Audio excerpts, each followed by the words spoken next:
Figma Weave tools are now available inside Figma Design, which brings us one step closer to this continuous workflow and canvas. I'm going to take you through what they are, how to use them, and also tell you about some other exciting Figma Weave updates that were announced at Config 2026. Let's jump in.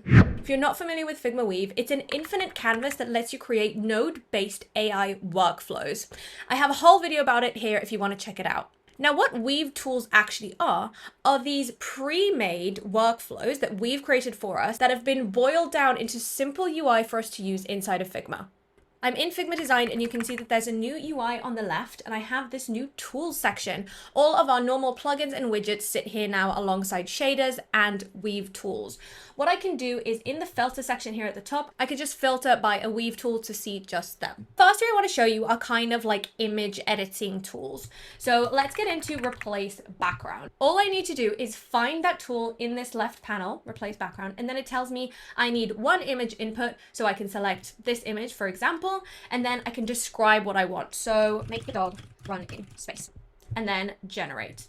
As simple as that. By the way, if you want to follow along with this file, you have a link in the description if you want to duplicate it. And you can see that while this is running, it's creating this sort of like blue square that we're familiar with from Figma Agents. I can move this out so it doesn't do anything to the original image. It just creates another one. Okay, so it created this and I mean, it didn't change anything about the dog. It just put him in space. 10 out of 10. Let's look at another one for change lighting. So I'm going to select this image and then go into change lighting. Now with this one, you'll notice that I need to select an image input and then I have a drop down of different lighting styles. So I don't actually have to just write it in. Let's say I want to go with fluorescent and you can see here there's a drop down. I want to do it 2 runs, which means it's going to produce it twice. And this is great because we know with AI generated content, every time you run it, you'll get a different result. So maybe I want to run it a few times and then select my favorite. So we have our changed lighting scenes. They are so cool. And you can see how we've run it twice on this neon setting and they're completely different. So one of them has these neon lights in the back and the other one have them from the side. And then it just really depends which one of these you prefer for the specific use case you're using it for. The next one I want to show you is like an editing tool, and I can see myself actually using this one a lot. So it's change aspect ratio. Let's say I've got this beautiful landscape image and I want to turn it into portrait. So I can select here and then go change aspect ratio. Similar to the lighting one, we get a drop down and I say I want to change it to a 9:16 portrait and I just click generate. Okay, so we'll notice that firstly, it did it. It made it into portrait. It also didn't just crop it, it kind of added stuff, but I can see that it's added some text, which I didn't ask for. So one of the cool things we have is we can actually go into this tool and see how it was made within Figma Weave. All I need to do is in my tool over here, you see that there's a Weave button at the top. I'll click on it. It will send me into the browser and then log you into Weave. You can log into Weave with your Figma account. So this is the workflow that is powering the change aspect ratio tool inside of Figma. And we can see what it's doing. Okay, I see why it added that text because in the prompt it says adopt this asset to 16:19, which is the ratio that we inputted, preserve the composition, identity, subject, product logo, and text hierarchy. They want to make sure that it doesn't change anything. They've put all of that in, but when there isn't text, I guess the prompt is changing it. Now, right now, I cannot do anything to this. This is the tool, this is how it comes. But they did sort of tease and config that soon we will be able to create and share our own tools from Figma Weave into Figma Design. So I guess once that happens, I can go in, tweak this a little bit, and then export it out as my own version of this tool. If you want to start checking out Figma Weave and building these amazing workflows for yourself, there is a link in my description to sign up. Figma Weave have also kindly sponsored this video and giving me a 30% off discount code to share with you all. So make sure to use the code TDSunshine30 when checking out. Right, let's move on to a few other tools that are more about like the style and the texture of the elements. So I've got this super cute vector dude over here. And I also want to show you that up till now we've been using static like PNG images, but this one is actually, you can see there's frames, there's shapes, it's all vectors inside of Figma, and we can use tools on that as well. So I'm gonna go into tools and then go into Texturize. So what I'm gonna do, I'm gonna describe, I want him to be furry and fluffy.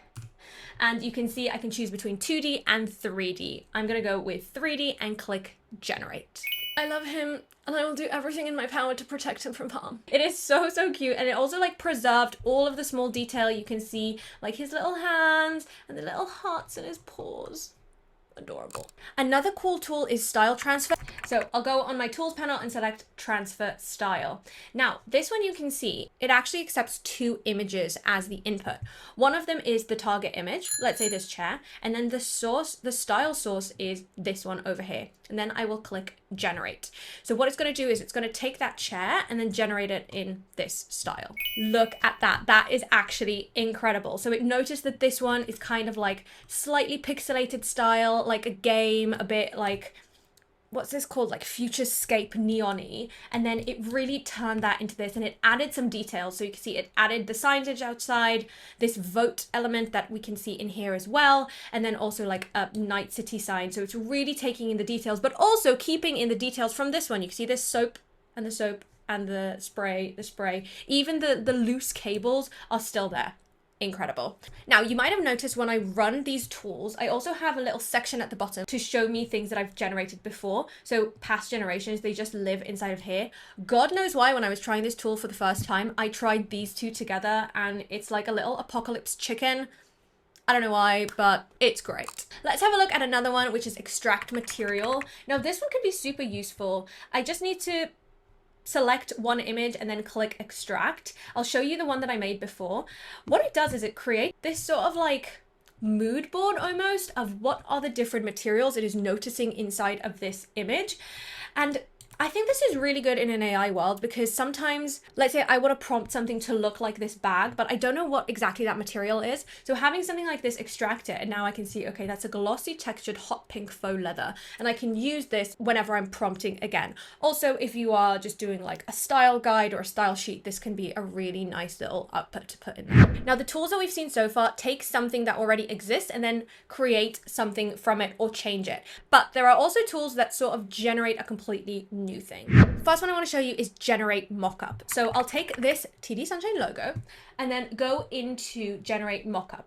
Now you'll notice it needs one image input and then it asks for what is the mockup type. So let's say I want to do a t-shirt, and then what is the aspect ratio? I'll just keep it at auto. And look at that, it created a little mock-up for me of a t-shirt.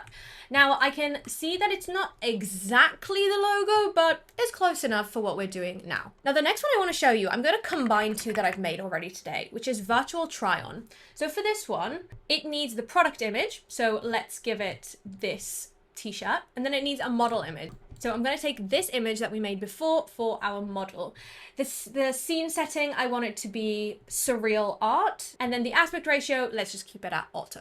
Amazing. Look at that. So it took the model from our image. It kept all of her features. It even kept the direction of the sun that was on her from the original first image. And now she's wearing the t-shirt from the generate mockup. So you can combine all of these outputs together and create a really beautiful image. The last one I want to show you, and there's so many more, but we don't have time to get into all of them, is the sticker pack, which is the most fun ever. So I've got this picture, which is just one of my normal thumbnails that I use, and then I'll go into sticker pack, and I get to choose what is the sticker style. Of course I want kawaii. And then what is the finish? Let's go glitter, and then generate. And it's going to give me 4 different images. Now, starting off, it looks like they're going to be huge images, but don't worry, they're going to shrink down. Oh my God, they're so cute. Look, and she's got some glittery hair. Woo! Amazing. This is so good. Oh, it even did my little beauty marks. AI really struggles with these, I've got to tell you. I've never seen it do these properly. Yeah, they move from cheek to cheek. But hey, she's glittery. She's got a Figma shirt on.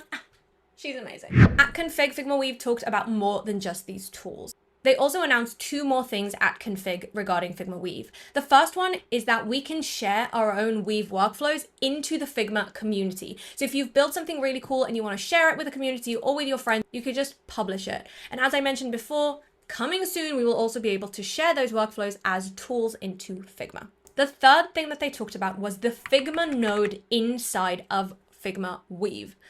This is not live yet. It is rolling out slowly within the next few weeks, but it was demoed live by Gal and Ron from Figma Weave on the stage. I just have to show you, it is so cool. We're going to be able to copy a single element or multiple elements from our Figma design canvas and paste them into the Weave canvas. We can use this inside of the Weave canvas as just like a style reference, for example, or we could also input things from Weave into these Figma designs. For example, in the demo, they showed how You could connect a text node in Figma Weave into this Figma node and then select which one of the text nodes inside of the design you want to change.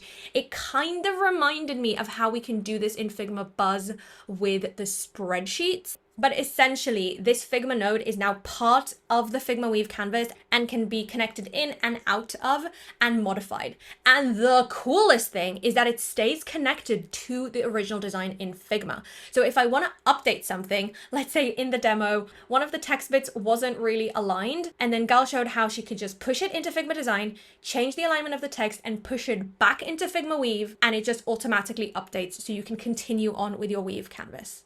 I'm so excited about these updates. I've been a real fan of Figma Weave for a while now, and it's really amazing to see how they're slowly getting more and more incorporated into the design canvas. I hope you enjoyed. Please like and subscribe. Don't forget there is a link in my description to sign up to Weave and use the code for a 30% discount. Leave a comment below. Let me know what else excited you about config and what features you're most excited to see coming up. See you at the next one.